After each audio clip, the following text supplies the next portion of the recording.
With long hours and limited workers, rising costs and tighter margins, small businesses are struggling just to stay afloat. Is there a smarter, cost-efficient solution to ease their burden? Our unique selling point is same hardware you can apply in the bus ticketing, in the F&B, in vending machines, almost any IoT you can think of. Find out on Decimal Point.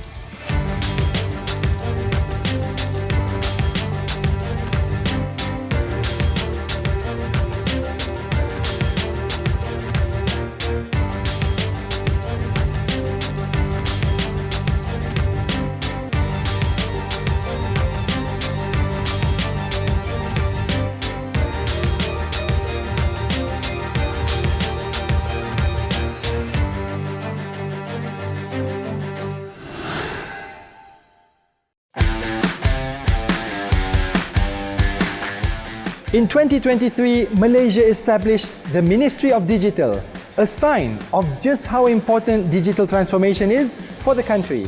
It's not just about competing internationally, but it's also about empowering micro, small and medium enterprises or MSMEs to survive and thrive. Under the 12 Malaysia Plan, the number of small enterprises grew by nearly 37%. Today, we speak with a fintech entrepreneur behind a Made in Malaysia innovation that is helping to digitalize small businesses.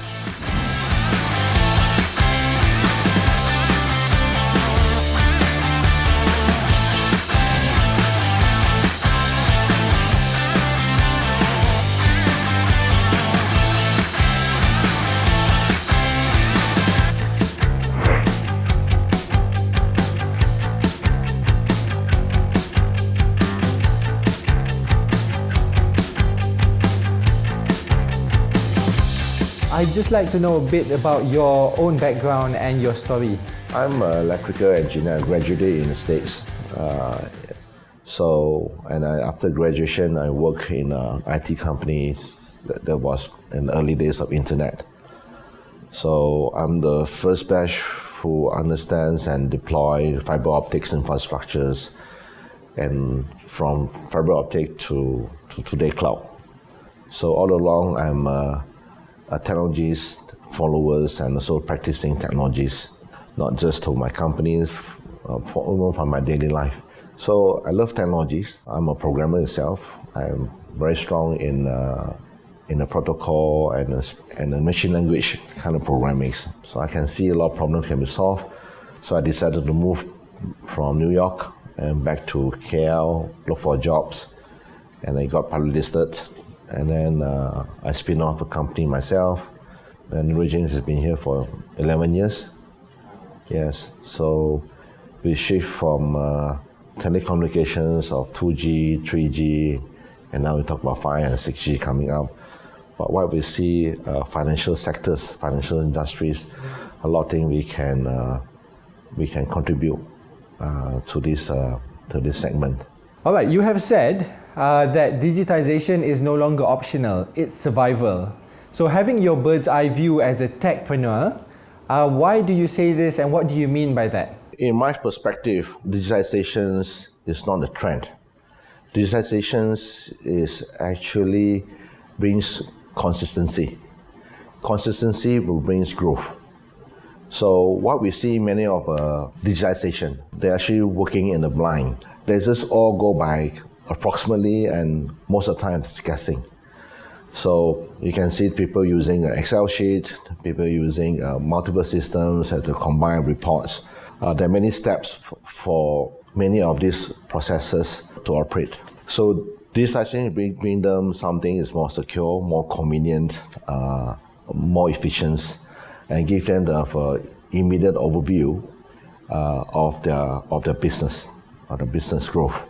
And who are the target groups that Neurogene is actually aiming to help with your financial tool? How we're going to transform those people who are micro, who are limited of their capital, and still can actually benefit of our digitizations. So when we see that there's a gap, and the gap where how we make this kind of convenience that more efficient for them to increase the profit margins, and actually can help them to grow multiple outlets like a chain. We set down how this can close this gap. So many of them, they go by technologies. They go buy technology from elsewhere because of bundle. So when we buy technology from elsewhere, few factors will be impacted. One, of course, the cost. Two, the implementations will be lengthy. And third, to operate it will be very rigid. Mm-hmm. So when you have a rigid and the cost factors, many of these user, even the user have some capital, they will shy away because it's too complicated. Neurogene is actually very inspiring because you have been acknowledged on the global stage by KPMG HSBC Asia Pacific. So this recognition recognizes Made in Malaysia technology. Owen, what is your unique selling point or USP for your Made in Malaysia product that stands out compared to other tools in the market for the same category? We build our own product. We build the hardware. We actually build the hardware specifically to actually meet the cost affordable point first. That is the very first point that we need to do. And then we actually got our software certified. Because in financials, it's talk about high standard of securities. You need to meet, you cannot be self-proclaimed that you are certified. Now, when you have these two, we have software and hardware, the next thing you can do is that how are we going to make it very user-friendly?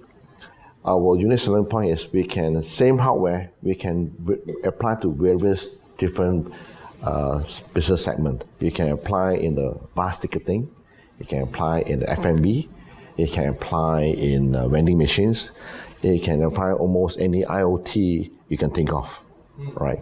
So people always do want to have one hardware, one model for one business app. Like you can see that F&B, one big one, then you fix one big one. If you want to go to bus, then you change the hardware for the bus.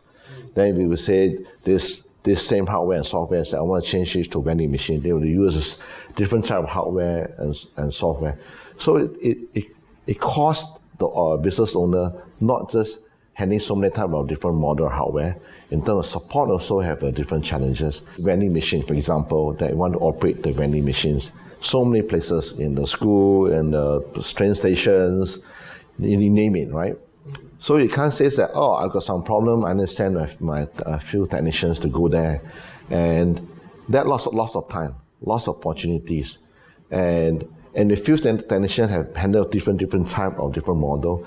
It costs operator to run different type of skill to retain in the support services. So that's where it comes consistency that we give them self-diagnostic. Unattended kind of machine, then we need a remote diagnostics.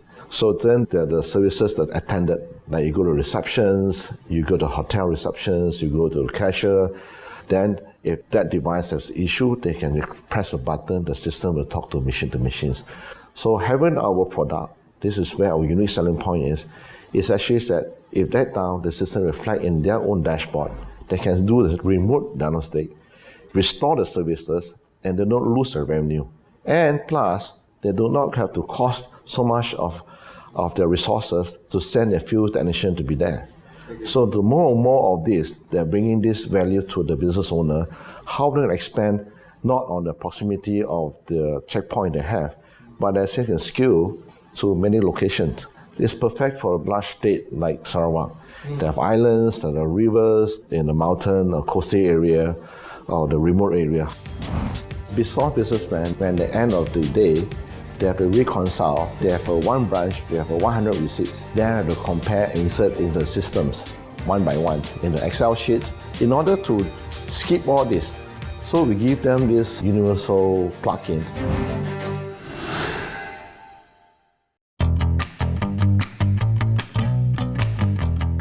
Scaling up micro, small and medium enterprises, MSMEs, is a continuous effort to raise the income ceiling under the 13th Malaysia Plan. And one way to achieve this is by providing access to digital platforms.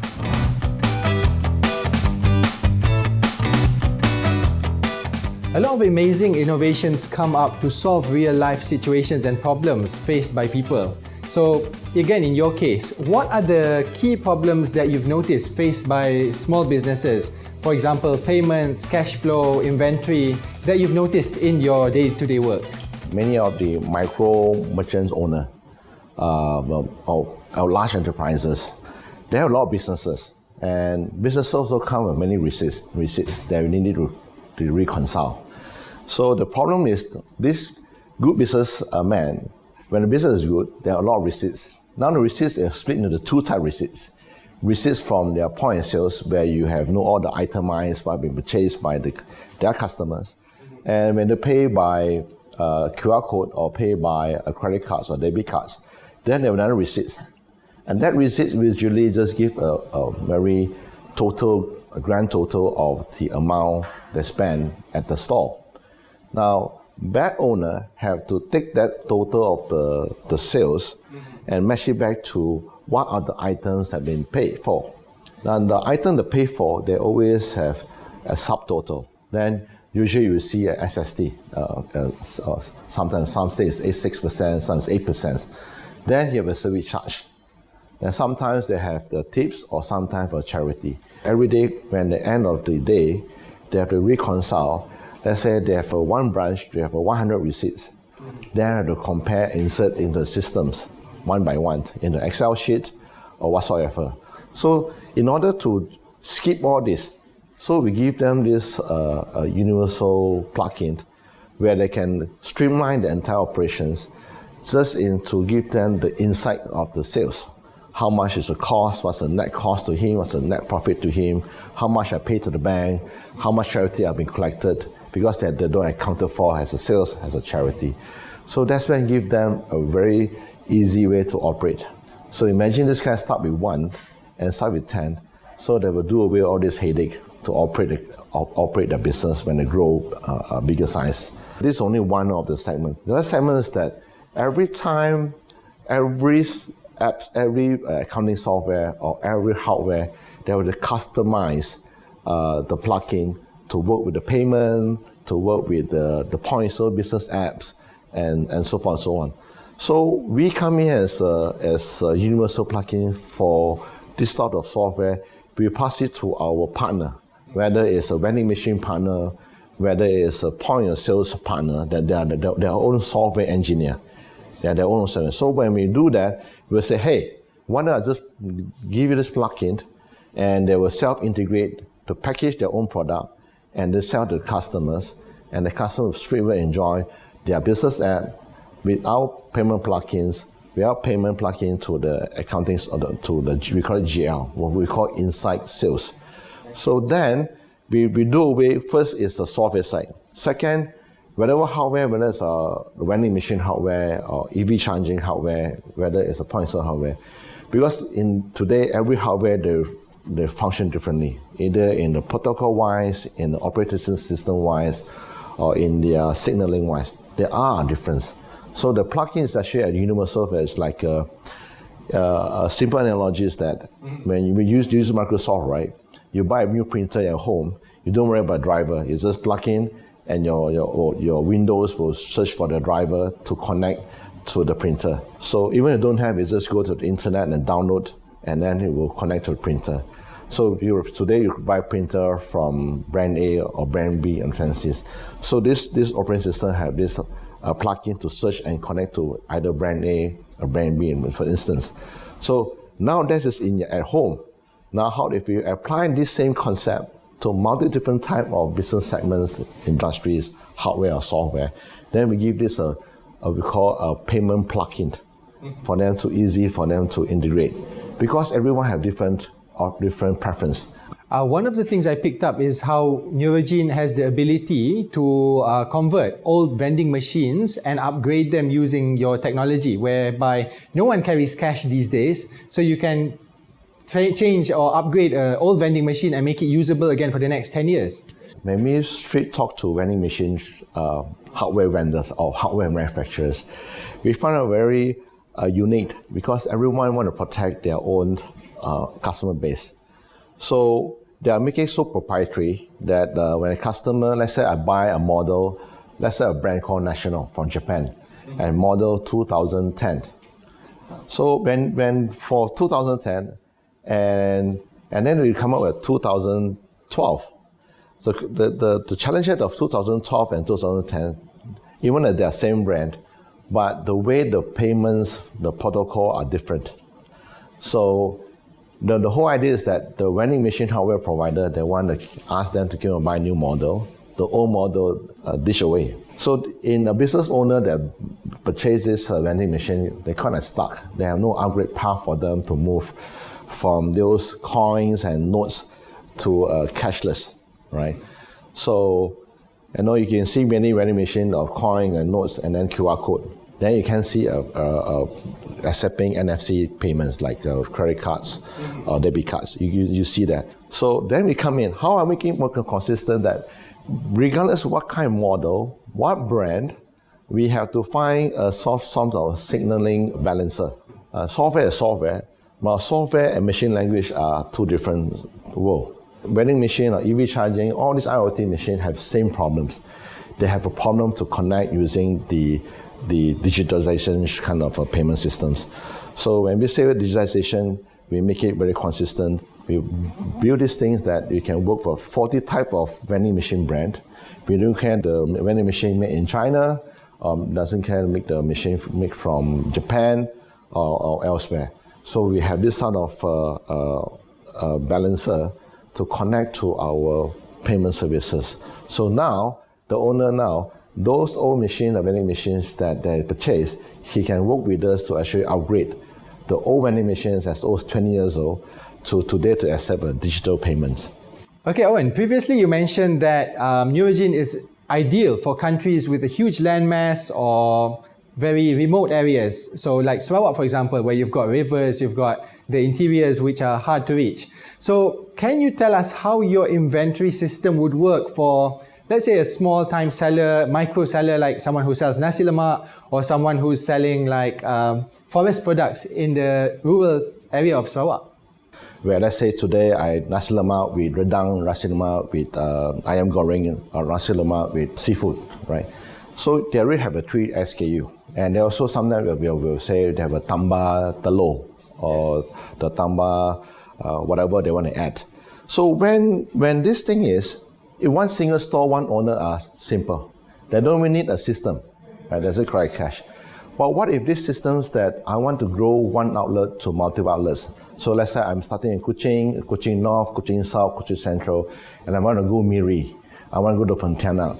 I want to expand it to the rest of the outlets where I can centralize control what they can sell, what price they can sell, how many have they sold, how much they sold, what is the net cost to them. Because the payment, not just the payment of QR code transaction fee, debit card transaction fee, credit card transaction fee, credit card and foreign card transaction are all different. So if you're asking this Pachi or Machi to actually consolidate these systems on payments, matching back to inventory, that will be the steep curve for them to learn, right? Steep curve, right? So you want them to be very simple-minded, simple to use. You want to click everything, calculate for them. Everything is behind this, silently calculate for them. All they need to know is how much is my profit after deduct the bank charges or financial charges. Because all charges are different card payment methods that have charges. Now match it back to the inventory. Single inventory, different channel of selling. One's selling through you come to my store, you order, the inventory deducted. What about you want to sell this thing into Panda Food? You want to sell this thing in GrabPay? You want to sell. So that system, whatever you Grab, you should straight away go to that the inventory system to deduct it that's already sold. So no longer just face-to-face inventory that you're selling your product from your face-to-face, but sometimes selling through the e-commerce, right? So that also you need to deduct. Currently right now are all software system. You want to go Grab, you go Grab there and say, this is how much stock I have. Then you go back to on face-to-face, you deduct again.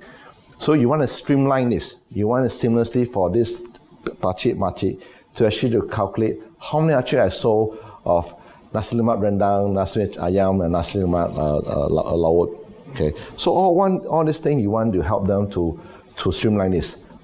The important is how are we going to make all these things so seamless, so friendly, at a very affordable price, and yet they can achieve consistency, mobility.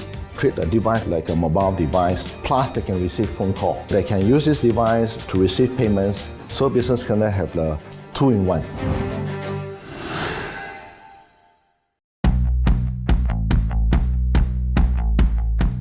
Through the post-COVID-19 development strategy, PCDS 2030, Sarawak is actively promoting digital inclusion for all.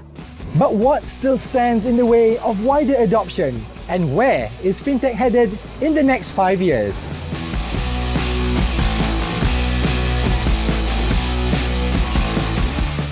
Okay, to be frank, a lot of business owners would be quite intimidated when approached by a new system, new technology, and a lot of them are not tech savvy from the start. You went and studied IT, technology and all that, so for you it's second nature. But how did you design your system to appeal to these people and make it usable for them in daily life? So what we make it is mobile experience, entire use mobile experience. No need forms, no need go to internet website and whole list of form for you to fill out, which sometimes I don't understand. So we're trying to, how we call it, onboarding and using. Now let's touch on the using, user friendliness. When we define user friendliness, we need a sampling. So when we test it, of course, we test among our staff. And so of course, our staff are tech savvy. They're very easy to adapt. But how we make sure that even non-tech savvy, or even a person's only a 10 years old mindset. So the concept, how to move this idea, to move it to the non-tech savvy. So how it says that? So I said, even my mother-in-law know how to use it.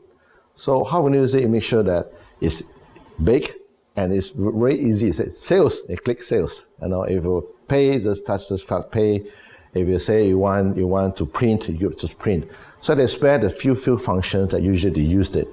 So then we test it on my daughter, right?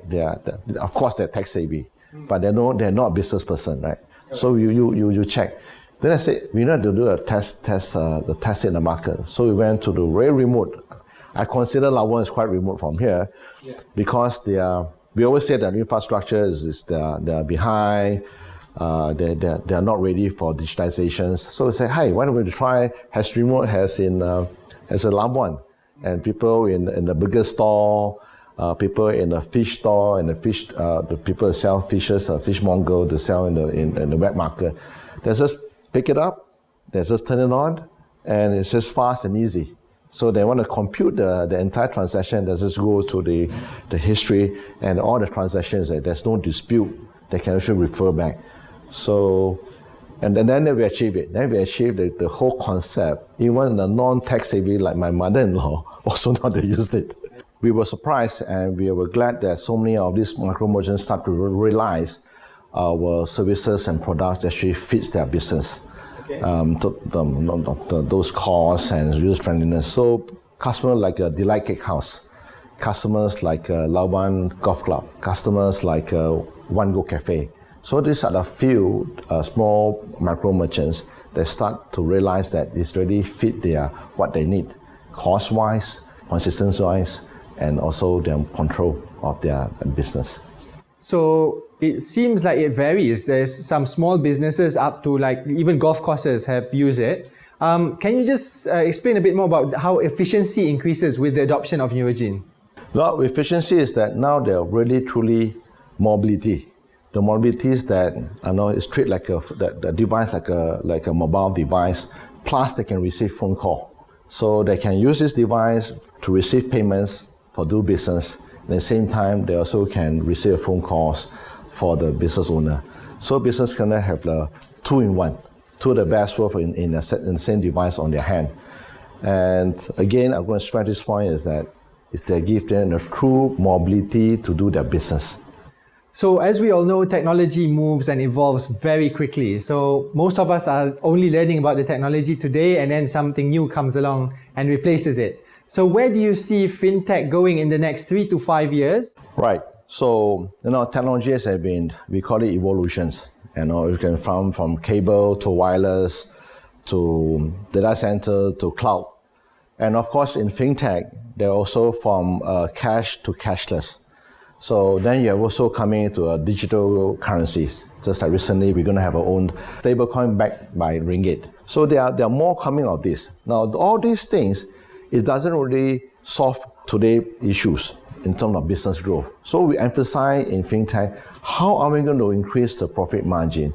How are we going to increase their expand to multiple outlets, even global, not just in Malaysia? How are we going to do that? So that's where fintech has a lot of rooms to grow and evolve from there.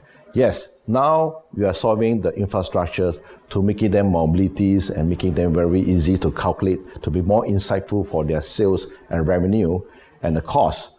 But the next thing we're going to do, is how am I going to use like an AI, because now they have a clean data, because AI heavily rely on the clean data. If any data that is not clean or not accurate, the AI will function differently. So first thing first, we have to make the data accurate. That's why you need to very simple for them to accumulate the data into this business owner. Now then AI will be more logical, because now they have a very clean data, they can actually analyze how I'm going to expand, what kind of food, what kind of menu, what kind of price point, which locations that we're targeting. So with this kind of fintech data that we are giving this information using our Neurogene technologies, they can start to plan to evolve. Neurogene is emphasizing high impact, high value and low burden kind of solutions and services to our partners and customers. We believe by having our build our hardware and software by ourselves, we definitely benefited all walks of life, whether it's from micro to large enterprises. So if anyone wants to know more about our technologies, feel free to contact us. We are here to serve you with a smile. We've been inspired by how Malaysian innovators like Neurogene are using digital technology to empower businesses and improve lives, not just in the city, but across longhouses, highlands, islands, and beyond our shores. For ideas that move the economy forward, this is Decimal Point.